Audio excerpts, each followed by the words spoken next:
Hello and welcome to the Back Page Pass Gameweek 19 review. I'm joined by Mark Corcoran. Hello. And I'm John O'Donnell. We hope you had a happy Christmas, and now we're going to talk about football. We're halfway there. We're more than halfway there. 19 plus 19 equals 38.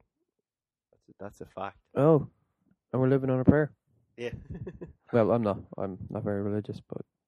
Well, you will be. So we'll start with the United Derby, which is what I think it's called. And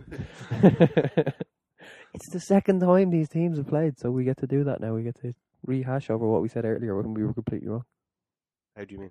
Well, it was the United Derby, and you and me had a big argument because you didn't like it being called that because you didn't think anybody called Newcastle United. You thought they just got called Newcastle. Yeah, well, that's true. But now that you've kind of said it and I let it go, it seems like it's sticking. Yep. Well, it's stuck. I would consider West Ham more of a United Derby. Really? West Hampshire United.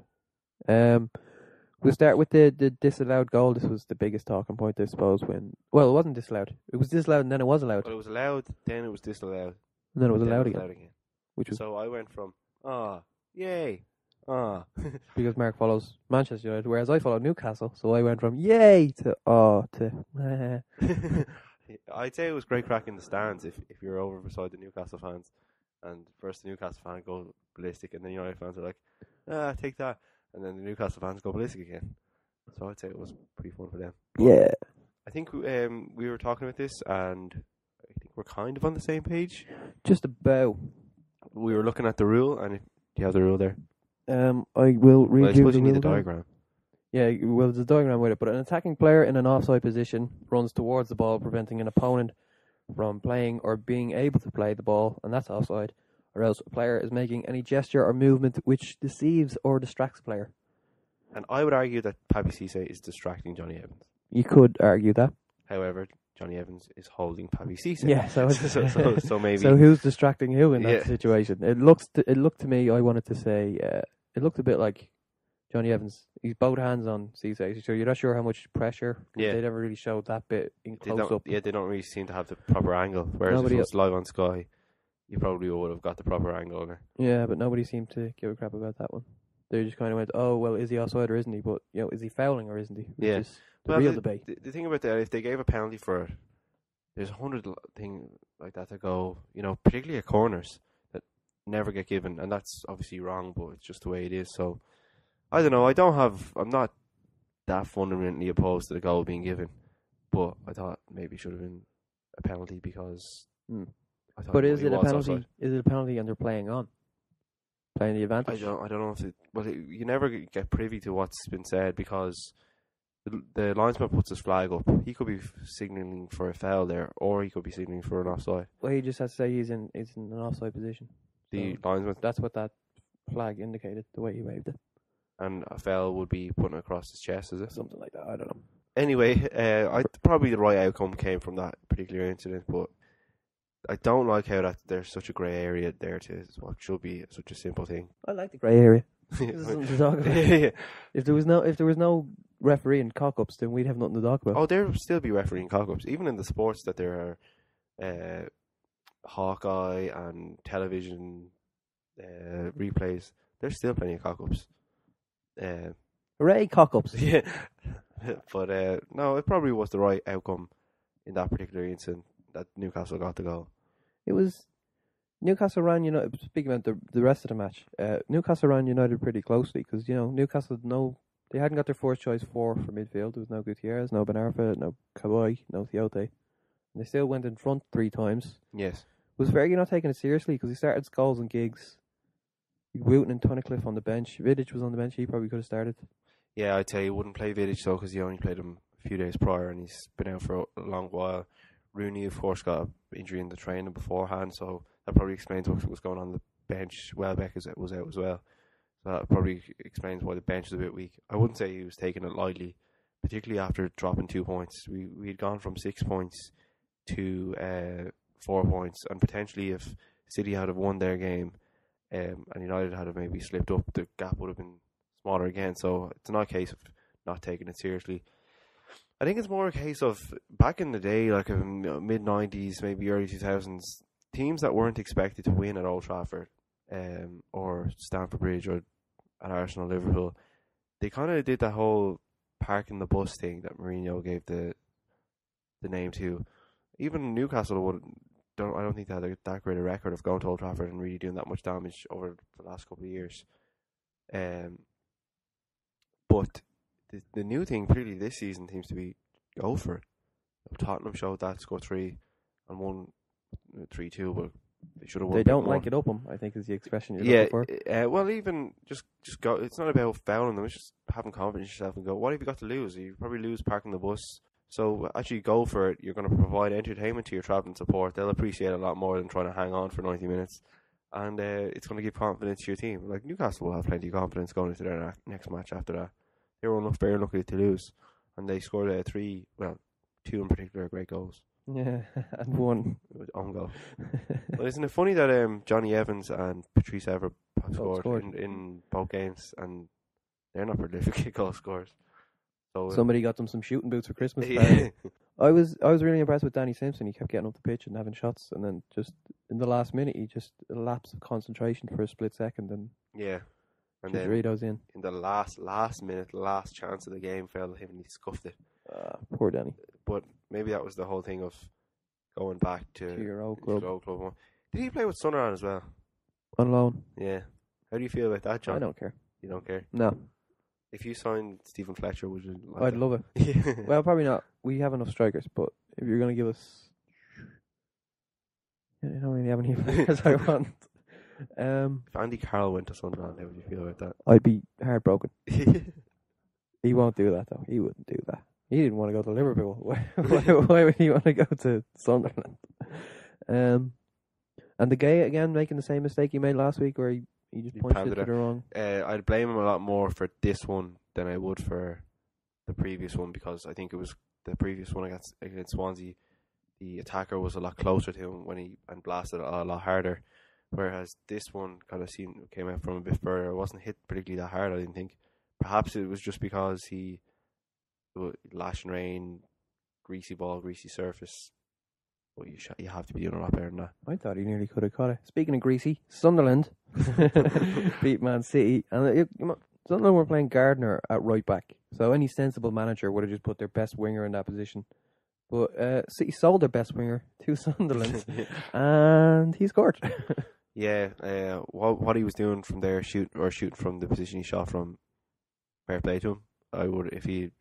That's the kind of thing that Mancini didn't like about him, is he would try unpredictable things. Yeah, and of course, if he had to blaze that over, put it horribly wide, Martin O'Neill would have every right to go nuts at him.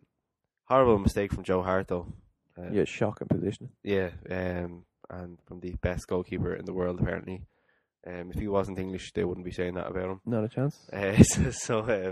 But it's funny enough. He's very good. I'm not gonna. No, it's not at all. But it's not about whether he's good or not. Of course, he's good, but he's not the best in the world. Like even the first thing that comes to my mind, Casillas is better than him. No arguments. No arguments. No, Casillas is better than him. Casillas is a lot better. Yeah, so and Buffon. But it's funny that Sunderland this time last year roughly beat City 1-0 as well. Stadium line. Yeah. So they mustn't like going there at all. Something about the northeast. Although they don't mind Newcastle too much. So anyway, Company didn't have a very good game. No. And it was probably because he rushed back from injury again. Like we said, this last time he got rushed back from injury, you should probably just leave him. Like they could have just. They're playing the team with the worst strike rate in the league. You just rest your central defender, and the rest of the team will play better. Yeah. Play a damn winger too. I think they don't have an awful lot of confidence when he's not there. It's always a big crisis when he gets a red card or an injury. Here's the games we're going to miss him for. What are we going to do? They don't really have a plan B kind of thing, but he is their main guy kind of thing. So they probably would play him at 50%. Yeah, maybe they shouldn't. No. Well, particularly when Nastasic is side him, he's not filling anybody with confidence, I don't think. Well, he's only a youngster. Yeah. They should have They should have signed a more senior central defender. Bring Julian Lescott on as a centre forward. Yeah. What's that about? Yeah. Oh, sure. We've spent 100 million on strikers in the last few years. Let's put a defender up. That has to be the final nail in the Balotelli thing. Yeah. We are bringing on our out of favour centre half ahead of you. He has an alright goal scoring record. Lescott, I think. Yeah. But still. He was a lot better at scoring goals when he was at Everton playing left back. He used to go Yeah. forward. But, yeah. Come on. Put Balotelli on. Norwich 0, Chelsea 1. Chelsea had 60% possession and completed more than twice as many passes as Norwich. I reckon Benitez might be happier with this than the 8-0 drubbing of Villa. The away win. Yeah. Well, as you pointed out in this... But the fact that he controlled the game completely, Norwich just weren't in it at all. Well, that's what you have to do. Like, as he pointed out in his interview afterwards, that Arsenal had lost their narrowly and United had lost their narrowly. It's not an easy place to go when Norwich start to dictate the tempo and play things their way. You can get kind of wrapped up in it, and particularly when their support gets going, because it's a tight stadium and those aren't the easiest places to go. So what they did obviously was took the sting out of the game early on and got their passing game going, and they turned it around and got their 1-0 win. But yeah, it's a good result for them. Particularly they bounced back after what could have been a disaster of losing the World Club Cup final with some good results. I think, well, it wasn't probably a classic Chelsea performance. You'd expect more goals from them, but I think Hazard was on the bench and things like that. He came on. But great finish from Mata, though. Do you think the trip over to Japan kind of bonded them as a group? They maybe, like a lot of new players were there and maybe hadn't spent time in close quarters with each other. It would have been a case of, okay, we'll go there and then I'll fake off to a hotel. Well, I'm not sure if it bonded them as a group, but what I'd say is it might have given Benitez time to incorporate himself into the group. You know, I think before he went out there, he was still kind of the outsider manager, whereas now, after a couple of good wins, he seems like it's his team now, they're doing things his way now, because he got off to a pretty poor start, like defeat at West Ham and drawing home to Fulham and drawing with City as well. So, you know, and if you look at the table now, they're a game in hand on City, and they're 4 points behind them. So if they win that, they're a point behind. They're right back in the title race then, really. So who knows? Maybe they're the dark horses. And Reading 0, Swansea 0. When it came to possession in this match, Swansea had 69. Yeah, but they couldn't finish. Yes, and Reading had Maradona. They do? Maradona.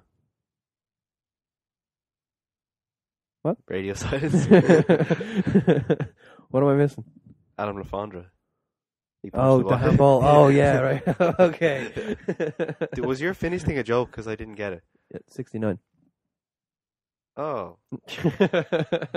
Oh. Well, this is just two men not getting each other's jokes. We're on different wavelengths, which is odd because we're not on the wireless. I'm not on a sexual wavelength. I was just talking about the football. It's Christmas, damn it. Exactly. Nobody put something nice in Mark's stocking, obviously. Ew. Wait a minute. Something said.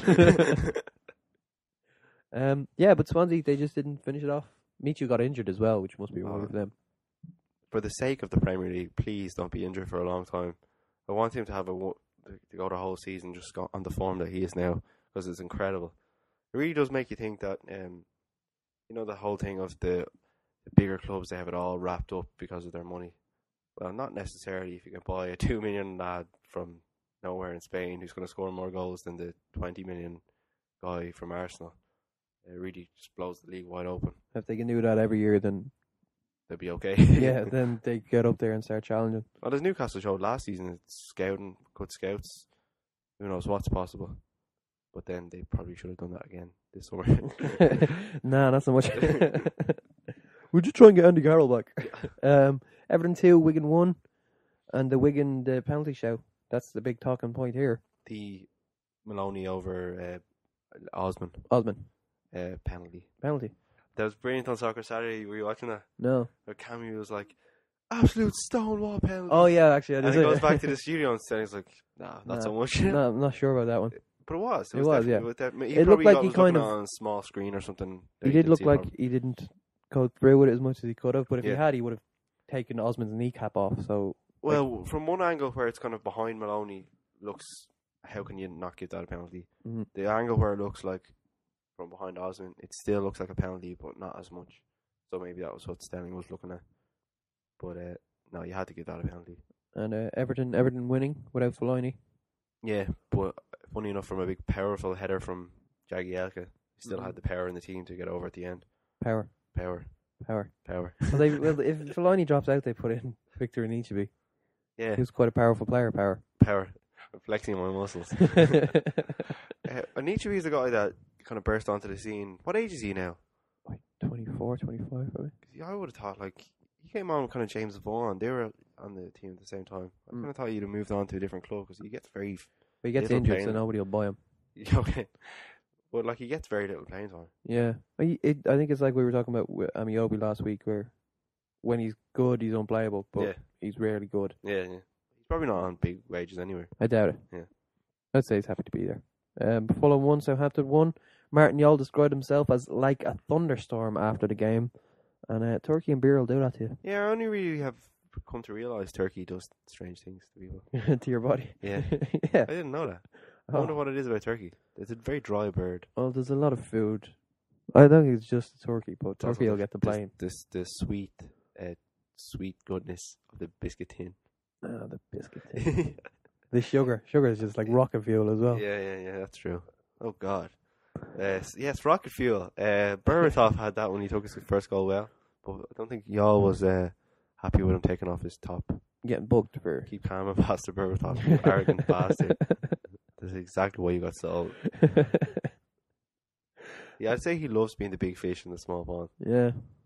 But with him, they're still going to remain a small pond. Yeah, it's not like that fish is going to do some excavation to make the pond bigger. No, he's staying there. Some like Michu. Yes, exactly. As a fish, is also kind of digging out the pond, making it bigger. Yeah, he's kind of in a beaver sort of way. A beaver of a fish. Yeah. It's a beaver fish. Everybody knows a beaver He's a big fish. beaver in a small pond. Hey. The game though, 1-0, pretty good. Ramirez looked like he played. I'd say Southampton fans must be glad, even if they go down to get a year of Ramirez, getting to watch him. Yeah, that guy. We can move past the thing of you calling him a flop. He just looked entertaining in the short highlights I saw of the game. He looked like he was nutmegging people and having shots. Yeah. But as you said, like it's just not enough. Like even the penalty, they were quite lucky to actually get it or the goalkeeper nearly saved it. You got to be doing better in those sorts of games, or else you're going to be floundering around all season like a fish. Yeah, in a big pond. QPR 1, West Brom 2, and I have forwards, Rob Green, own goal. Yes. Although Rob Green own goal, definitely not a foul for me. Goalkeeper standing behind his line. Rob Green comes out and pushes Fortune with both hands. Yes. That's a foul. That's a penalty. If him backing in is a foul, the penalty there should have been a penalty for us, so I'm not having any of that. But he retreats behind his line. So Fortune is just smart. He walks to his line. He doesn't back into him and push him over the goal line. Green walks behind the line, and Fortune just kind of backs up to the line. So he's saying, if you want to come back over the line, you're going to have to fucking go through me. And so, again, I didn't understand Green's hand movement when the ball was spinning towards the goal. He kind of gets it under the crossbar and pushes it in. Push it up, but behind the goal, so it's not going to work. Yeah, but what I'm trying to say, in that desperate situation, you know when you say back on De Gea, when the shot comes in, you want to push it out towards the corner flag or behind. In this situation, when you're that desperate, just push it back out. Yeah, you're not going to get it over. Just punch it. Just get rid of it. Like deal with the first problem and see can you deal with the second problem. Then just don't push it into your own goal. Like so, no, I had no sympathy there. I did, however, have sympathy on the penalty incident, handball on Ridgewell. No, well, yeah, Ridgewell stuck his hand up in a natural position and I hit it. So that's, and also he was jumping in the air, so you don't really have to put your hand up when you're jumping in. Yeah, maybe when you're on your way up, maybe. No, when you're competing for a header, you're trying to get leverage. You kind of do that, but you don't put your hand up like you're calling attention from the teacher. Teacher, we'll categorize on Laris. So poor result for QPR and. 10 points from 19 games, that's 20 from 38, if my maths doesn't deceive me, which it doesn't. So then they're going down. So they need big improvement. Aston Villa, who also need improvement, got 0 to Tottenham's 4. And, Spurs pushed right up, which essentially took Benteke out of the game, because Vertonghen could always beat him in a race. Yeah, I thought he looked very disinterested or down. Maybe it was just the Spurs tactics. I think it was the tactics, just left them with no options. Yeah. But you got to fight a bit harder when you're in that you got to be more adaptable when you're in that kind of a relegation fight. Great goals from Bale though. Yeah, Some he's anticipation. on form. Yeah, incredible. Wish I had him in my fantasy team. That's what happens when he stays on his feet. They got him to sign a long-term contract in the summer. Maybe Arsene Wenger should have paid it. Oh, maybe we should do that. I wonder how they're all getting on with Villas-Boas. I think they like him a lot more than the Chelsea players like them. Yeah. Which I'm happy to see because I didn't want Villas-Boas' career to be destroyed because he got. Well, they all just seem to get it better than the Chelsea. But there's no John Terry there to go. Or Lampard, big kind of egos run the dressing room. If anybody had any sense before they Chelsea appointed Villas-Boas, they would have gone, his style of play doesn't match with our biggest players. Yeah. There's going to be a problem. But they didn't do that, so there was a problem.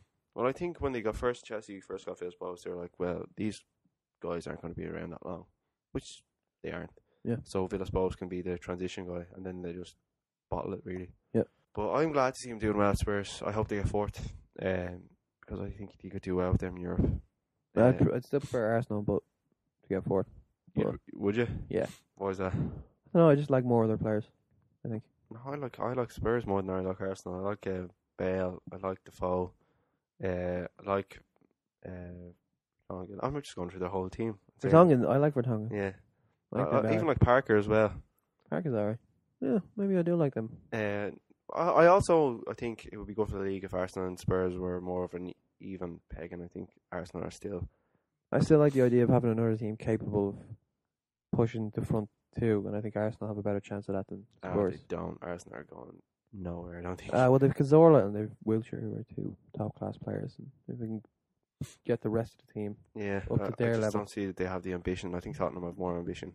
But anyway, that all depends if they can keep Bale. Hopefully they can. Yeah, hopefully for the league. Hopefully the league, yeah. Because the league does need him. Stoke 3, Liverpool 1. This is our last game. What's our last game already, Mark? Best 5 minutes of the weekend. The first 5 minutes. I thought the initial penalty for the initial foul for that penalty was outside the box. I thought Shawcross grabbed them when they were good 2 yards outside the box, and Suarez got into the box and then fell over. Oh, what a surprise! I didn't mind that being given a penalty, to be honest, because I think penalties in games means more goals in games or more talking points in games. So Shawcross shouldn't have been pulling him. You run the risk, you get punished. So didn't surprise me an awful lot. But some great goals from Stoke. Jonathan Walters really caused them. Well, I think what's happened is referees appear to be, they appear to have cottoned on to Stoke. I know before the last game, the referee actually said to them, don't be fouling at set pieces. And then 2 yellow cards in the first 3 minutes, and they're just like, you're not playing your rugby ball that you usually play. You have to play football. And then they did. And then they can, apparently. Yeah. Although Liverpool gave them some favours. Like, for Jones's goal, specifically, Whelan wasn't even looking where he put the ball. He just put it into the near post. I was just going to say that he, if you watch that again, he seems to, the way he throws his arm up like that when he's about to kick it? Yeah. He seems to kind of be like looking away. Yeah. Something's kind of distracted him. He looks away, throws up his arm, and then he kind of looks back, and he seems to kind of mishit it. Yeah. He doesn't get that. He looks like he's fallen. But he's just trying to hit it to the near post anyway. And Liverpool have nobody on the post, which is basic. Well, I thought it was a really, really poor goal to give away. Whether you're doing zonal marking or man marking, put someone on the near post. Yeah. But even he loses Agar very cheaply because he started kind of centerish of the goal and moves to the left post, or the front post. And Agar, I think, got stranded very, very cheaply there. Got to be more robust than that. Stay with him, definitely. Well, I'm robusting for a P, so let's call it a day there. We'll be back probably New Year's Eve, hopefully. Maybe not. No. Definitely after the Wednesday game, though. Definitely. Yeah. Definitely. What's that from? I don't know. Was it Animaniacs? Leave it in. Hello, nurse. Leave a comment if you know what I'm talking about. Please leave a comment. On the Facebook page or the YouTube channel. Subscribe and like as appropriate, as always. I've been John O'Donnell along with Mark Corcoran. Hello, nurse. That's going to be my new thing from now on. Oh, can we steal that? I'm stealing it. Okay. Well, goodbye. Nurse, hello. Goodbye, nurse. We'll talk to you hopefully in a few days. Bye now.